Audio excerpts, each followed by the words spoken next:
Welcome to In the Gutter, a podcast that is all comics, all bangers, all the time, with story expert Lani Diane Rich and superhero scholar Joshua Unruh. One of the hosts has read almost no superhero comics, and the other has read almost all of them. We'll let you sort out which is which. And now, In the Gutter. Here's the thing about picnics for me. Picnics for me are like like along the line of like, you know, like the idea of sex in the shower, like all of these things that seem nice, but in practice are just like not great, you know. Sex in the shower, somebody's always cold, somebody's always like not under the hot water and just sitting there freezing, which is not sexy. And then like with picnics, it's just that there's like bugs and, you know, and then sometimes like the wind will come and blow stuff all over the place to get everything. Like, there's just so much opportunity for chaos involved in picnics that, like, I like the idea. But that picture of you and Lacey was so cute and so sweet. And, like, there was a company that came and brought you the picnic and laid it all out for you at a little table. It was adorable. So, like, yeah. And I've heard you mention picnics with her a couple of times. Like, you guys like eating outdoors. That's, like, a thing for you. Well, I mean, I like picnics okay. Yeah. I was actually kind of in the same boat as you. Yeah. But she loves them, and I don't hate them, right? Like, so it's not like I'm, you know, it's not like I'm digging ditches to go on one. But let me tell you that actually your comparison is apt. Because what I have come to realize, and this applies to both sex in the shower and picnics, and therefore other things as well, I think, is that this is an idea that actually is good. Yeah. But you can't just do it on a whim. Like, you got to have the right setup. Right? Yes. You have to have the right setup, because we've probably stayed. Well, I mean, I know I have. I'm saying you've probably stayed like in a hotel with a big shower with 2 shower heads or something like that. Yeah, those circumstances, there are specific circumstances in which it's not terrible. Right. And so they set it up and you show up and it's all ready to go and gorgeous. And then you're there for a couple hours and then they come and clear it away. And it is. Yes. Yeah. That is the way to do a picnic. And if there was a company that made sex in the shower like work that well, I would totally be into it. Modern problems require modern solutions, Lani. That's what I'm trying to say to you. And the modern problem of sex in the shower has been solved, have picnics. So. All right. Well, I really can't think of a smooth segue from that conversation into this week's episode issue of Captain America Winter Soldier. This is the final issue that we're reading of this run, and I have to say I have mixed feelings about it. For now. For now. We're going to come back to this run later. I think we should, because I really need to discuss the rest of it that I am rapidly reading. So, like, my mixed feelings are I'm going to miss talking about it. And also, but I really want to do JLA. I really want to talk about different things. I really want to see like this wide variety of stories. And also now I can read ahead because I don't have to be worried that I'm going to accidentally include a spoiler from a later issue in our discussions here, which I don't want to do. So I think that's going to work out really well. I'm trying to figure out where the break is, because we don't want 100 episode seasons. And my plan, my tentative plan, so nobody listening to this gets super excited, but my tentative plan is that we will do the next arc of JLA, which is actually a couple of one-shots. So it's only 2 or 3 issues, makes it easy. I am going to introduce you to one of my favorite Hellcat stories. Because I love her. I'm excited to read some Hellcat. And then I'm trying to figure out how to fit, because that's actually too short. Those two things together, I think, will be a little short for a season. But I just need to figure out where the next good break is in Cap. And I don't know. We'll talk about it, because if there's not one, we'll figure it out. But I say all that to say, I love that you're reading ahead, because this is actually a story that, and I'm going to have to talk around this some today in the Jack Monroe issue, but this is a story that builds on itself as it goes. And so I don't think you need to read all the way to the end of the 10-year run or whatever for us to come back and talk about it. But being a few issues ahead, I think is going to be great. I think we need to be a little more open to being a little spoilery issue by issue in order to talk about like the callbacks and the building upon picture. Yeah, some of the stuff that's going on there. So we will, of course, figure all that stuff out off mic, and then we'll let you guys know what's going on. But for today, here we are talking about the lonesome life and death, the lonesome death of Jack Monroe. Just the lonesome death. Just the lonesome death of Jack Monroe. Issue number 7 in this run. We finished the first arc in this, which I think is really been so interesting for me because the structure work in comics is different and I'm learning so much and I absolutely love that. But yeah, let's talk a little bit about this issue. I guess we start with the summary, right? Jack, roll the music. In Captain America Volume 5, Issue 7, sometimes known as the 7th issue of the Ultimate Collection of Winter Soldier, we find the lonesome death of Jack Monroe. We follow one-time sidekick to not one but two Captains America during his final months of life. We come to learn who Jack Monroe was, who he thinks he is, and who he actually is, all before he's murdered in cold blood by someone he's never met, but to whom he has a deep connection. Okay, there is so much to unpack in this story. And I mean, here's the thing, like anybody who has listened to us on Listen Up A-Holes, which was our Marvel Cinematic Universe podcast.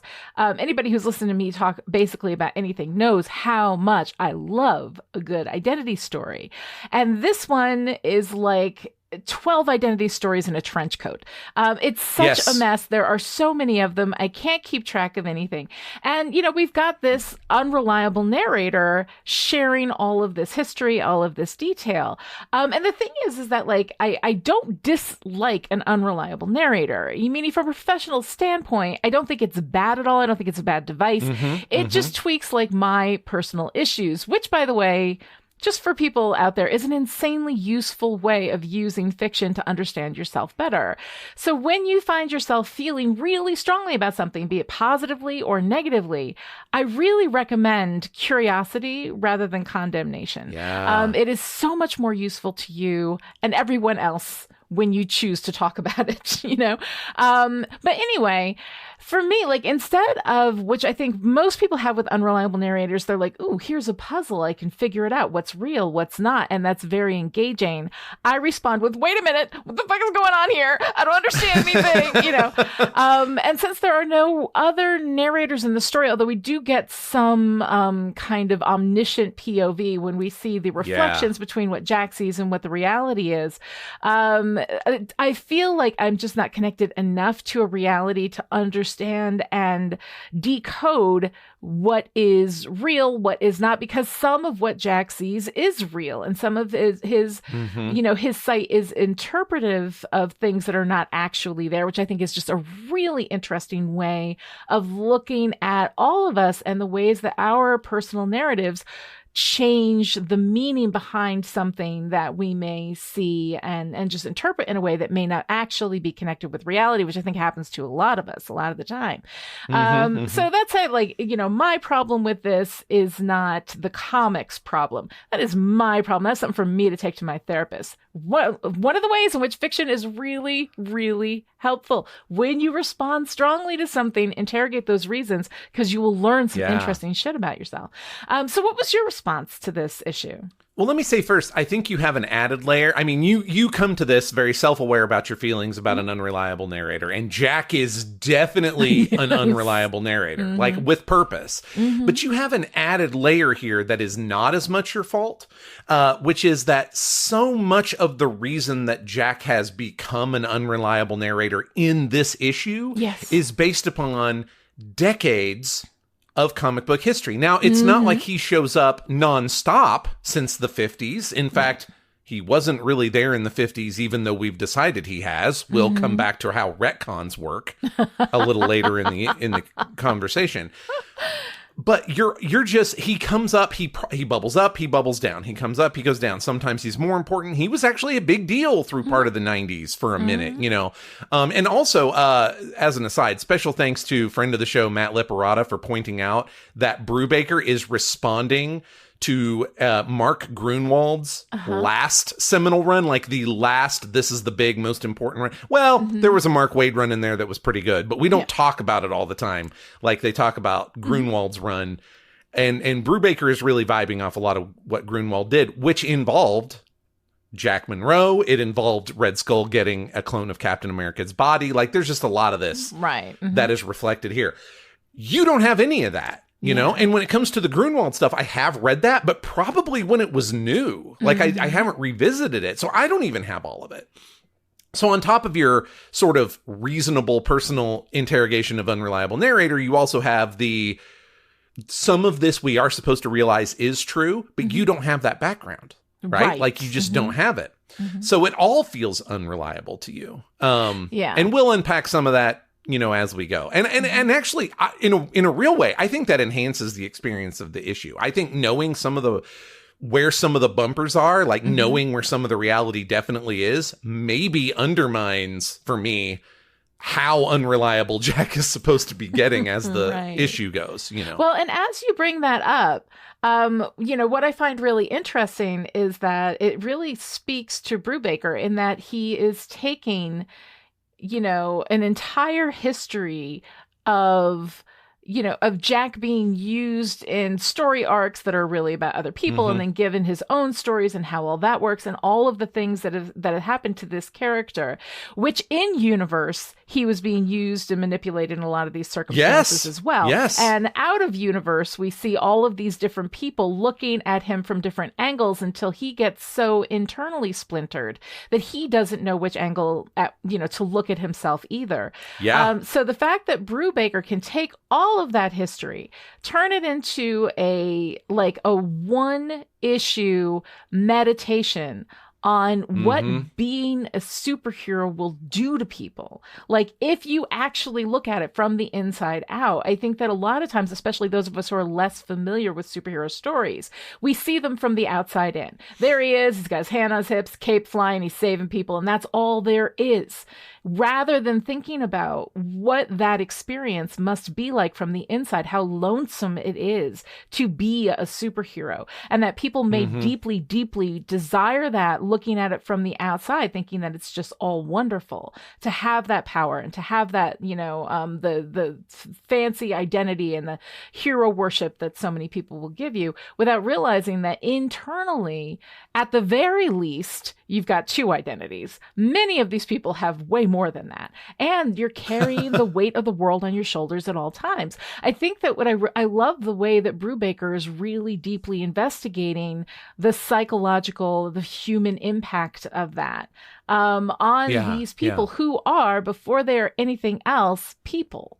I really kind of love that. I just talking about this with you makes me like this issue so much more. And I liked it already. This is okay. I do have, I didn't want to tease you with this, but this story, the whole thing, like Brubaker's whole run, really becomes about a lot of identity stories. Like people who used to be Captain America showed up. There will be new Captains America that show up. And there have been other Captains America in the past who will kind of bubble up also. I mean, it's just there are just a lot of identity stories wrapped up in Brubaker's run about who is Cap, who isn't Cap, who is, like, it's a lot of it. And all of that is kind of set up. You get inklings of it here with like, the reflections in the window, kind of thing. It's not like it comes out of nowhere, but it's very subtle in this part of the story. And it just gets less and less subtle as we go. And so from that perspective, it's really interesting, because I've been saying this is kind of an oddball issue out of nowhere, this interlude. They know it's billed as an interlude, but it is the right moment, I think, to set the stage for these identity stories that are just going to be popping from here on out.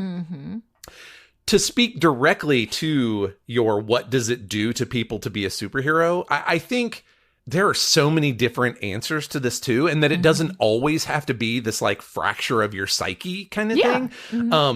one reason that I really appreciate Batman as best dad is because the idea of recreating a family that can't be taken from him, and in fact they will go out as a family to make sure that other people's families don't get taken from them, is like a natural outgrowth of the theme, you know. And so for somebody who gets portrayed often as the most broken superhero, which is total bullshit for most of his history, because just look, he's surrounded by people that love him and support him, you know? And you get Spider-Man, who goes it alone 99% of the time.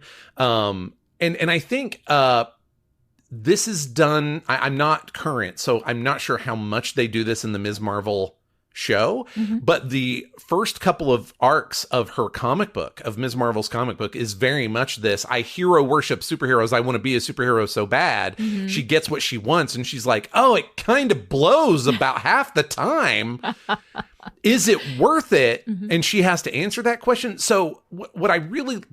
This is this fractured psyche, what has your fucked up, retconned backstory meta-narrative done to this character, is the right approach for this kind of like murky espionage, kind of story. Yeah. But there are at least 2 or 3 or 4 other ways to approach that are, answering the same questions in different ways, which is great because they're individual characters. They should be different people. Yes. Anyway, it's I'm glad I'm bringing you around a little bit, because this really, I don't think I realized until this reading how much this meditation on identity sets up ongoing sort of conversations on that topic. Yes. It's surprisingly important, actually. I love it. All right. So after all of that discussion, did we get your overall response in there, or? Yeah. Okay. I mean, because I like it. Yeah, I mean, that's my overall response. Is I always enjoyed the issue on its own merits, but thought that it was kind of weird, and then realizing with you in the last episode that we needed some space to let the Bucky reveal marinate. Yes. So like last time we recorded, I'm like, oh, we needed that space. And then this time me reading it going, oh, this is actually like subtly setting up a whole bunch of themes, right? Not specific characters, although there's a couple of those, but largely themes that are going to continue throughout the whole thing. It just hadn't clicked with me until this time. So yeah, I've always appreciated this issue, but now I'm like, no, it belongs here on every level. Yeah. I like it a lot.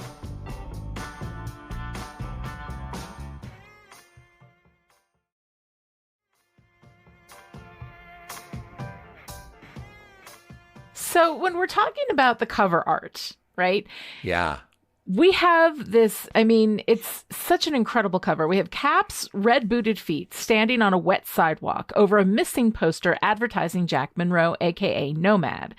And in the reflection in the water, we can see that Cap is not even looking at the poster. He might not have even noticed it, but he's in full Cap regalia. You see the shield, you see this reflection of everything I think that Jack Monroe wanted to be, or at least wanted to be what it looked like from the outside, and was never able to achieve. And I think that it is, honestly, I think probably the saddest and most like internal representation of an experience that we've seen in cover art so far. Yeah, cover art can be incredibly powerful. Sometimes it's just there to sell a book. Like famously, in the 50s, DC figured out that if they put a gorilla on the cover, they sold more issues. So, sometimes the cover's just there to move the book. Sometimes it's an artistic expression, I actually think that the way that this story is structured overall, not this issue, but Brubaker's run so far, has actually not given them a lot of opportunity to do really great covers. Like, they've been pretty, but they haven't necessarily been resonant with what's going on in the issue. There have been exceptions. Cap Over the Graves, is one. But this one, I feel like there's a lot going on here. Like, when I read your notes and you were thinking, oh, maybe Cap doesn't even see the posters. Like, I read this a little differently. So, because there's not there's one prominent poster, but if you look at the cover, there's a bunch of them. Like, they've just been discarded, right? And so for me, I feel like it looks like Cap on the hunt, right? Like he's looking for Jack Monroe. He's serious about it. Like eyes on the horizon. Where is my friend? Right? Yeah. Focus, serious. But all around him are these discarded missing posters. So like he's serious about it, but the world doesn't give a shit. Right. Like he's could not be more dedicated to finding Jack Monroe, but at the same time, no one else cares, and it's hopeless. Right? The look for is hopeless. And when you read the actual story, you come to realize it absolutely is hopeless. Like from Jack's perspective also. So yeah, this is one that really I felt like they because it's a one-off. And because it's doing this very specific thing for exactly one issue, yeah, this is one of the more like resonant, never mind the fact that it's the saddest fucking thing in the world in combination with the issue. You know, this is good stuff. Yes, and in the interior art as well, we're seeing a lot of these reflections. We're seeing the world that Jack Monroe sees. And which his actions are deeply heroic and self-sacrifice and doing all of the things that a hero should do with the last breath in his body. He's still trying to protect people. And then we see the reality of what is there. And it's the exact same panel, but with different details that show us that maybe the guys that he's beaten up are just dudes. Like they weren't doing anything. You know, were they even doing anything wrong? He sees villains and they're just dudes. You know, so you see them on the ground, writhing on the ground, sometimes, you know, likely dead on the ground, right? The bodies. And they're in exactly the same position. They've sustained the same injuries. So all of what Jack Monroe is doing to them, the effect on the external world is absolutely real.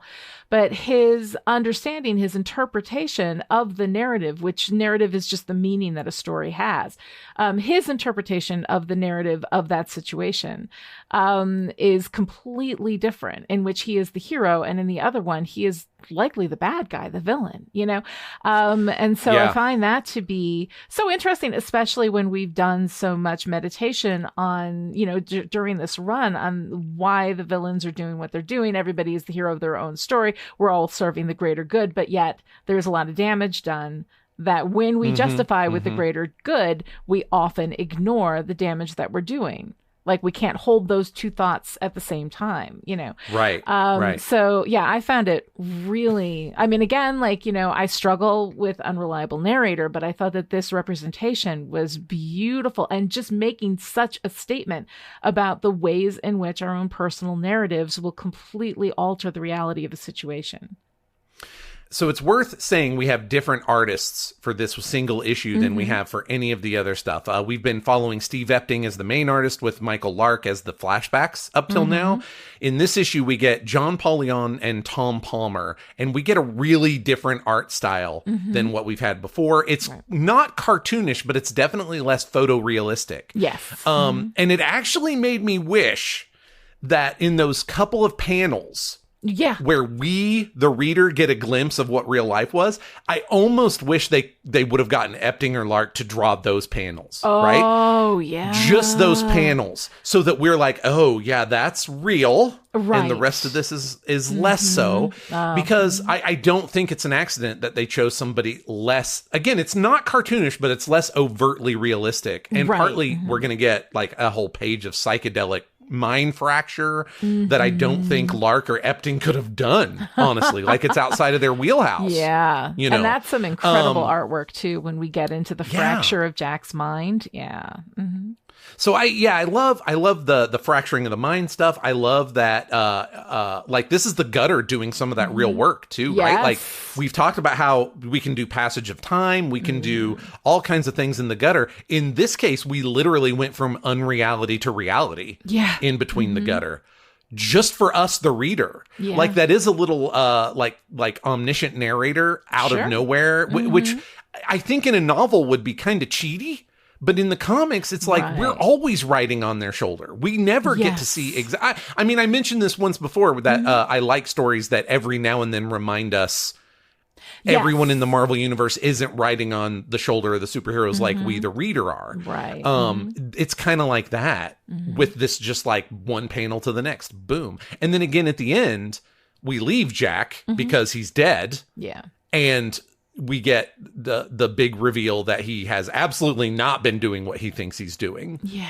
And it's revealed to us, the reader, both with the art and the dialogue, after Jack has literally exited the scene as hard as he can. Yes, exactly. Like, his back is usually turned to that art if he's not gone entirely. Yeah. Mm-hmm. Yeah. But we get to see. Yes. And it's just, again, it's a thing I want to, point out to you, who is not as familiar with comics, that this is the kind of stuff that I feel like comics can do in a way that novels or like prose literally cannot, without kind of breaking, without switching POV cardinal or rules. Yes, POV exactly, switch. Exactly. And movies can do this too, but it's usually more visually overt. Yes. I think like you would have a much more stark, you would have something more like what I was talking about with Epting doing the realistic panels. You would have some kind of like obvious unreality to reality switch in movies. Whereas this one, it's very subtle.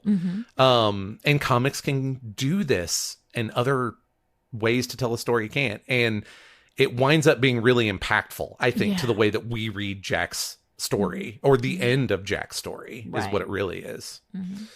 I like it. Also in this issue, and this is one of the things, again, like as I've come into comics, I realize that like we use every part of the pig, right? If you have, like, here we have a need for a doctor character with Jack Monroe. And considering that within this comics universe, we have a gazillion characters that we're keeping track of. Let's use somebody. Who do we have in the, in the panel or in the history of this that's a doctor? We've got Jane Foster, of course, who is Thor's, on again, off again paramour, right?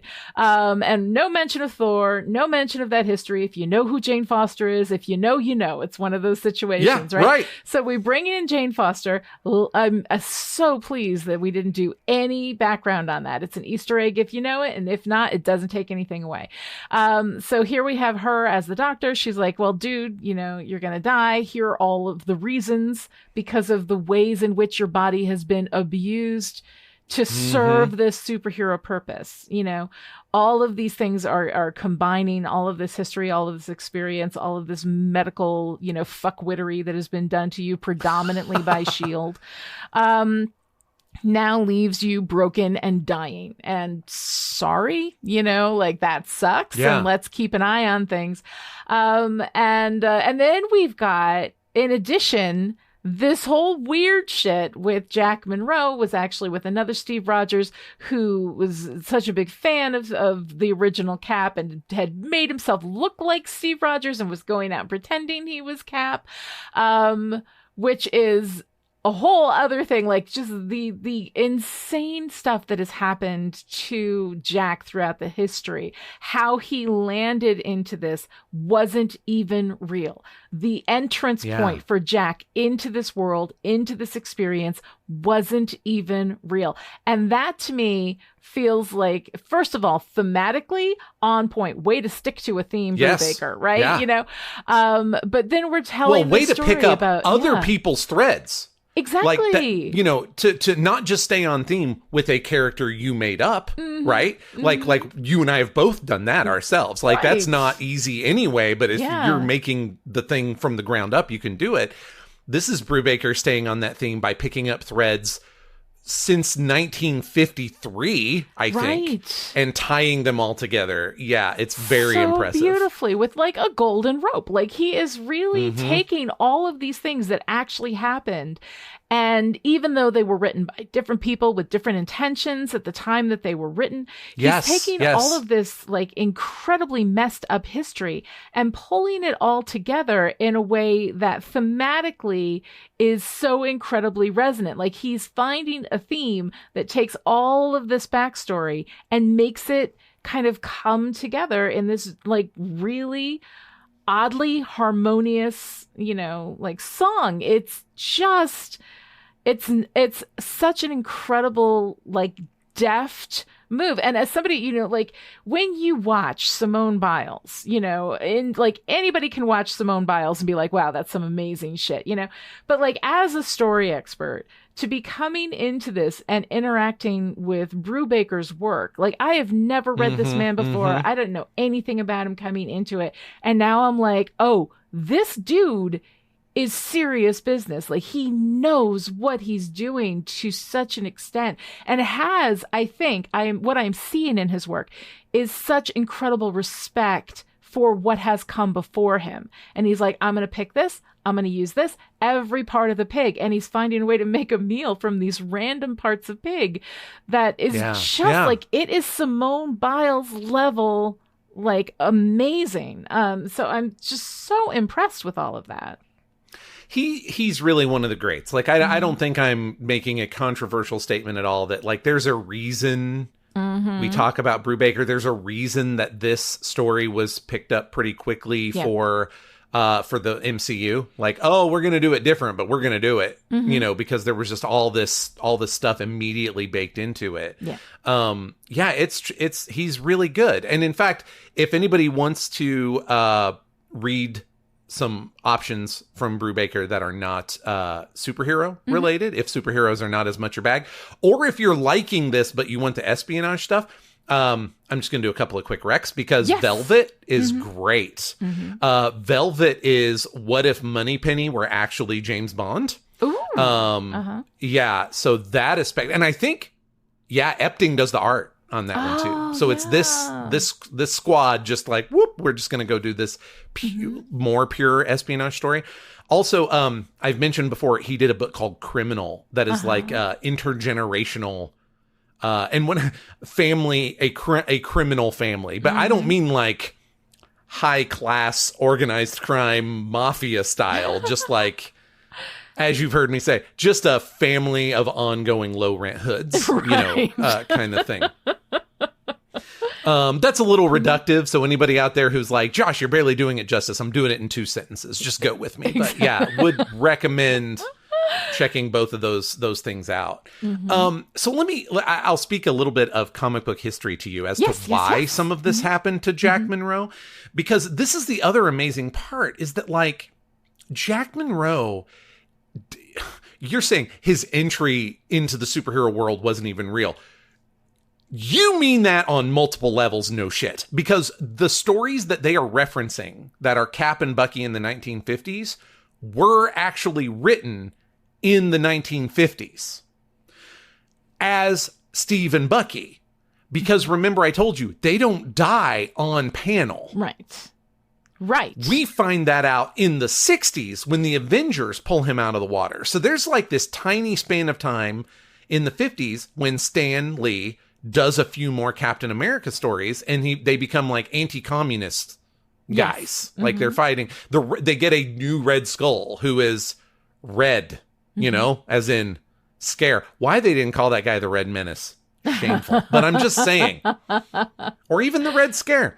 But those were supposed to be still Steve and Bucky because they hadn't written an ending to their wartime stuff. They just didn't write it. Well, then that never really goes anywhere because that's that in-between space where in between Timely and or in between Atlas and Marvel when they're not Marvel yet. Then they become Marvel. They bring Captain America back. Now they have these sort of embarrassing in-between stories. And we all could have just ignored them and pretended that they never got published. But that is not how superhero fans work. Or superhero writers, for that matter, because somebody came along and had to make this work, which is where they introduced this character who is so obsessed with Captain America that he does his thesis. He's a professor of American history and does his thesis on Captain America and finds in these Nazi files 3/4 of the super soldier formula, and he's able to recreate it, and he gives it to himself and starts operating as Captain America. Jack discovers this, also gets shot full of this super soldier serum. And the trick, this is the first thing, is that what they establish is they got the serum but not the Vita race. And it was the Vita rays that evened them out. So they actually have superhuman strength, whereas Steve is usually portrayed as being a peak human, just the best that a human being can do, but not superhuman. And it's the Vita rays that chilled that out, but it's also the Vita rays that kept him from going crazy, kept him from having a psychotic break from the serum. That's not so great for Steve 2 and Jack, right? But that's the thing is, that's all introduced way later in the 70s, I believe, to explain stories that happened in the 50s that we all could have just ignored. Right. But now we're making it all fit together. You know, how was there a Steve and Bucky? And this is in the 50s, and this is the answer to that. And so right from the beginning, Jack's insertion into the Marvel Universe is itself a retcon. Yes. And so his entry into superheroing is unreal at a meta level and in the narrative. Oh my God. How crazy is that shit? That is so nuts. And here's the thing, like, for anybody who is unfamiliar with what retcon is, first of all, Joshua just explained it perfectly with the illustration. But it's retroactive continuity. It's when something happens in a story, and then later on, at some point, we decide, whoever's creating this story decides that, no, that's not actually what really happened, because we want to do something different with this story, so we're taking a different direction. So sometimes they do just ignore. Sometimes they do just pretend it never happened. In comic books, what we're seeing here in this illustration of retcon is going back in time, saying, explaining it with some, story underneath that was not present at the time, because that was nobody's intention when writing those stories. And explains how all of this happened. How did we have a Cap and a Bucky when Cap and Bucky were dead? And then we also go back and then put every adventure that they had during that time in a different context through a different lens. And it does kind of beautifully go back and say this, when they were participating actively, on the McCarthy side, it appears, of that kind of, of movement, they were like, no, Cap wouldn't have done that. Here's what actually happened. Somebody who loved Cap ended up, losing their connection with reality and just going in the wrong direction. And then you right the ship. And then now we bring in, because of that, we've created Jack Monroe, from nothing, given him all of this history, given him this destabilizing effect, and then thrown him into the already moving stream of this story. It is something, I think, that it happens in deeply serialized stories where we have those retcons. Yeah. Soap operas, comic books, I think, are probably where this most commonly happens. And then sometimes with reboots and reimaginings, we'll see that happen, where somebody takes something from the original story and says, no, that's not what happened.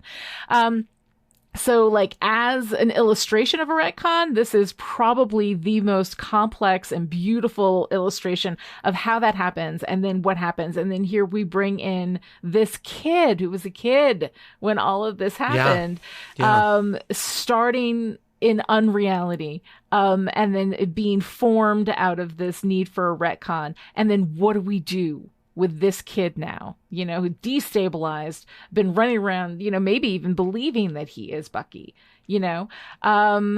it's just so incredibly complex. And then, we've got this identity soup thing going on here. There's been so many people, there's been so many things. Now he's dying, losing his mind. He doesn't know who he is. He's connected to nothing. There's nothing tethering him at all, right.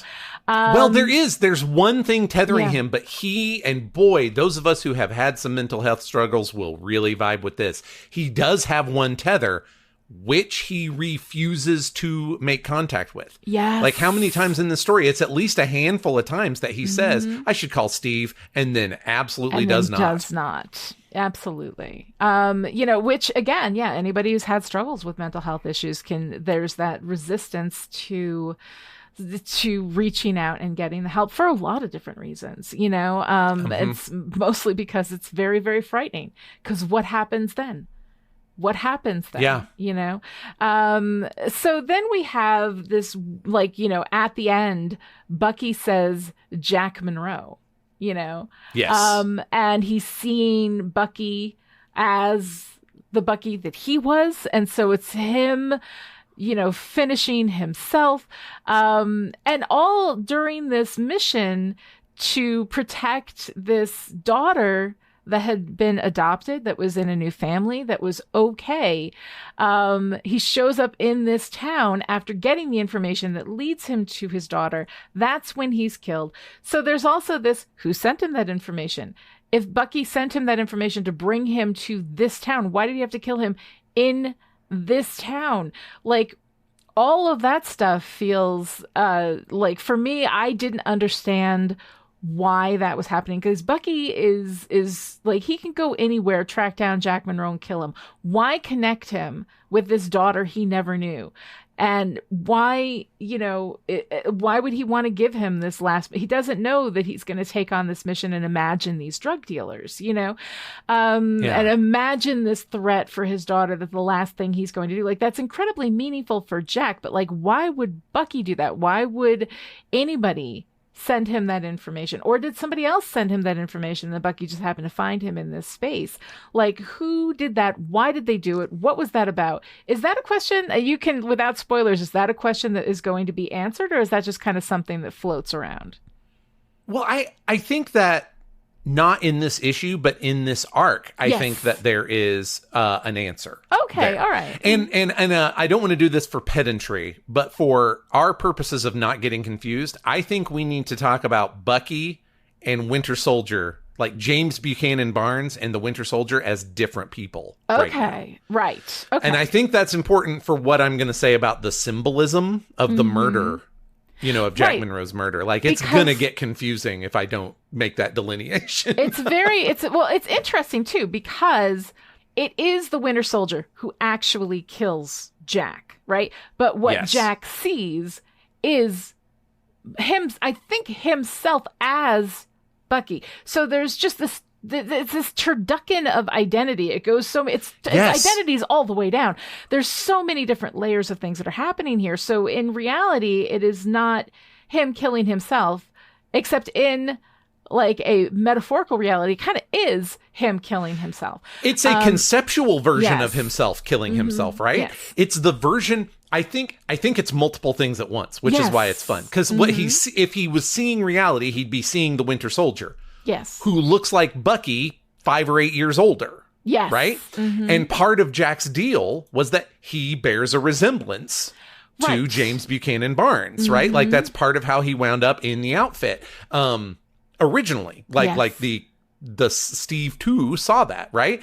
So Jack sees the Winter Soldier in the guise of Bucky. Remember, we have to separate James Buchanan Barnes from Bucky, the superhero identity, right? Mm-hmm. So a guy who has been Bucky sees another guy who has been Bucky when both of them are not Bucky, but he sees him as Bucky because throughout the whole issue, Jack has been slowly being murdered psychologically from within, he feels, of a version of himself that was Bucky, right? Like this fake version that is not Bucky or Jack, but is some horrible mishmash of the two. It's a lot. Like, it's a lot of psychological stuff. And the more we talk about it, the more I like this issue. It's a lot of layers, yeah. There's a lot of stuff going on. The logistical answer. The logistical answer is, I think it is my supposition that Lucan is responsible for the file on Jack's daughter showing up where Jack is. Okay. And I think that there's a couple of layers, because Lucan also does everything in layers. Yes. He didn't know that Jack would specifically decide this ice cream man was a drug dealer. Right. But Lucan did know that he was sending a superpowered, unstable person into an emotionally charged situation vis-a-vis the adopted daughter, or the daughter that was given up for adoption. Right. So he knew he was sending an unstable man into an unstable situation, and was, I'm going to say, somewhere between hoping and banking on that would lead Jack to do some mayhem. Because remember, and you've read ahead a little bit where they really hang a lampshade on this, but they were doing it already. Jack's the patsy. Yeah. Jack is supposed to be the one on paper who does all the stuff the Winter Soldier is doing. That's not an accident. Lucan's creating that situation. And so I think the file just showing up, both puts Monroe in a very destabilizing situation, and also make sure that Lucan knows where he's going to be when it's time for the Winter Soldier to put a bullet in him and him in the trunk. So I think it's Lucan is working a three-dimensional chess. So people chess. investigating are not seeing a former superhero who just suddenly did something out of character. They're seeing a former superhero who had destabilized, who was doing all of this, creating mayhem in this small town, right? And if they can connect that mayhem to the bombs, yes. Okay, that absolutely makes sense. I love it. So that's obviously because we're very in Jack's POV for this, so that's not baked into this issue specifically, but I don't think that's a big leap. I think that makes a lot of inherent sense considering what we know about Lucan, the Winter Soldier, and Jack himself.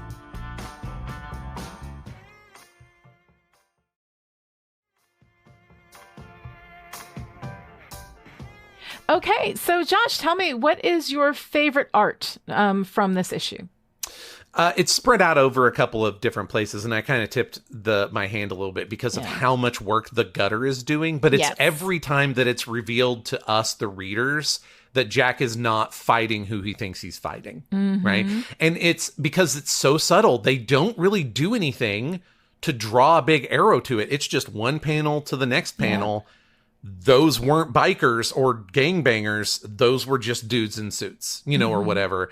It's it just lets the Gutter and us do the work. Yeah. And that shows both a command of the craft and also a trust in smart audiences that I really, really appreciate. Definitely. I love the psychedelic page, right? Where Jack doesn't know who he is and the different realities in his head rip through each other. And the thing is that all of this, throughout this issue are these deeply muted colors. Very rarely do we see a moment that is well lit, that is bright, that feels bright, right?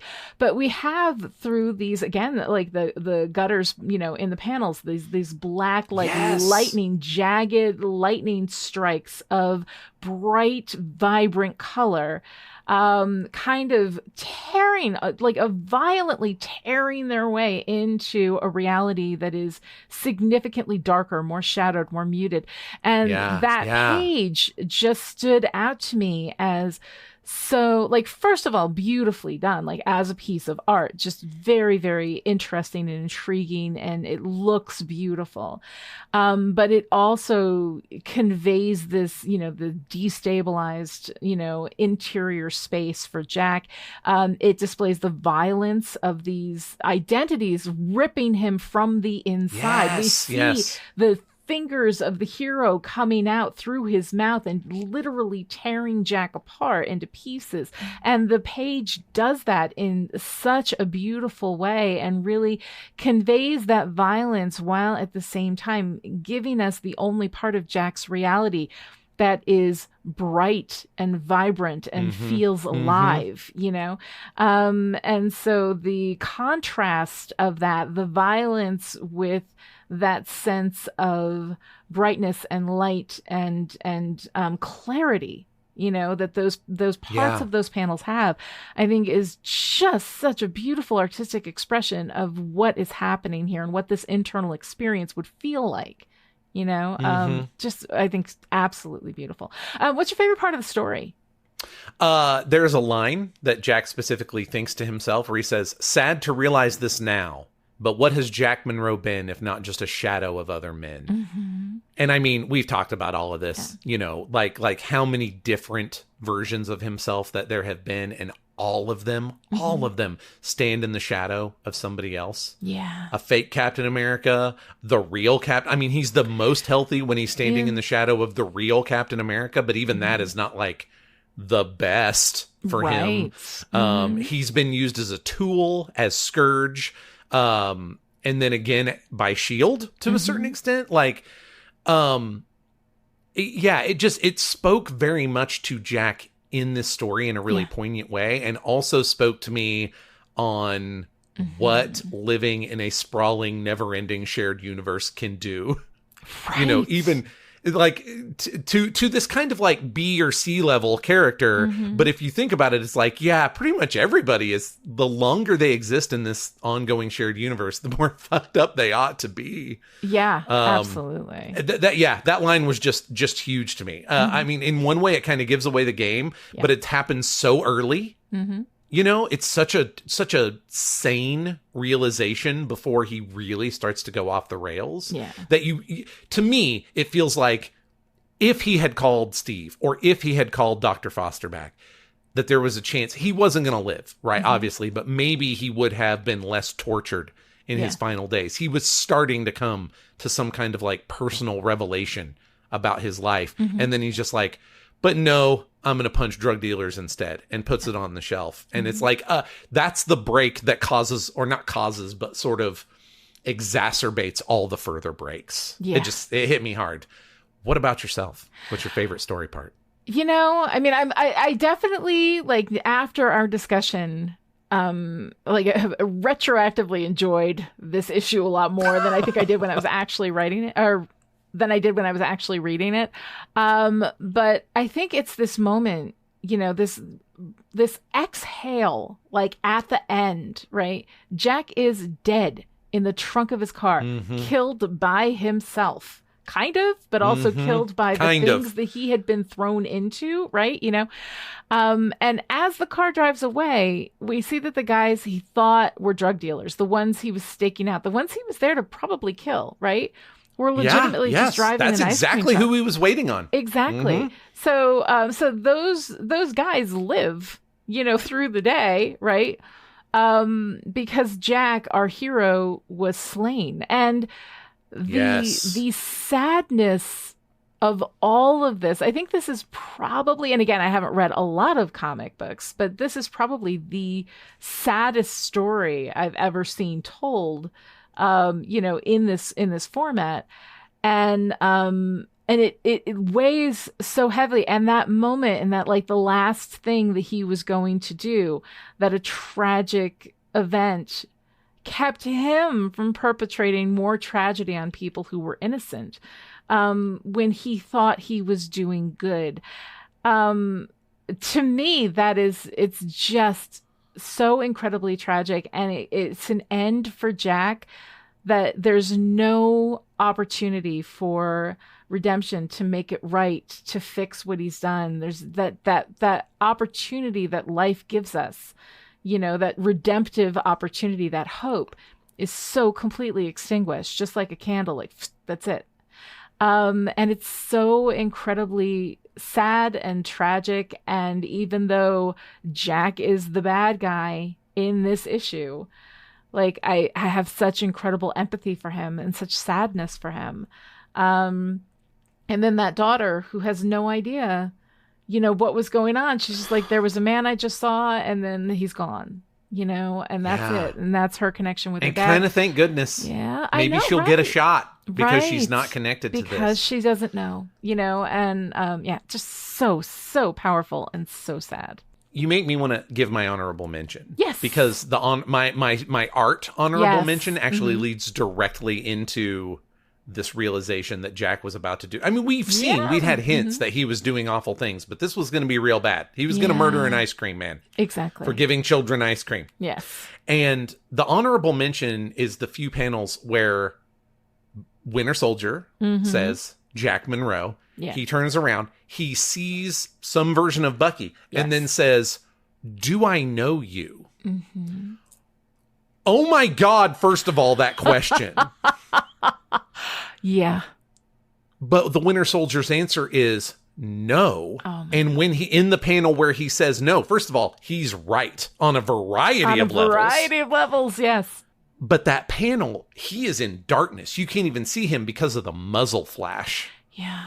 Woo! And then the very next thing, he's dumped in the trunk, and we find out the ice cream man lives another day because the Winter Soldier stopped Jack from doing something even worse.